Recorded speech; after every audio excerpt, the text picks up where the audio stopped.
हे सगळे तुकडे आहेत बरं का. हे विविध रंगाचे तुकडे आहेत, पोपटी, हिरवा, केशरी आणि गुलाबी. तर आता आराध्या तू ह्या तुकड्यांपासून गोल तयार करायचे. काय करायचंय? मोठ्यांदा बोल. गोल तयार घे कुठल्याही कलरचं घे. आता कोणत्या कलरचा गोल करणार आहेस तू? चालेल, घे मग ते तुकडे. आता ही त्या गोलापासून तुकड्यांपासून गोल तयार करून दाखवते. कर तसल्याच रंगाचा घे.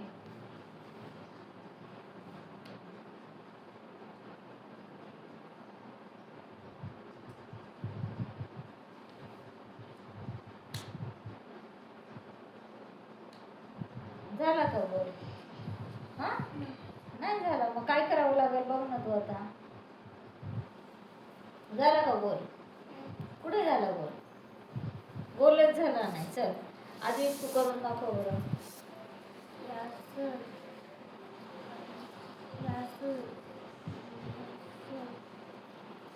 गोल झाला पाहिजे. झाला का रे गोल हा? कुठे झाला का? हात काढू दे त्याचा बघू. हा गोल झालाय का? झाला खरोखर? अरे वा, काय वाजवा.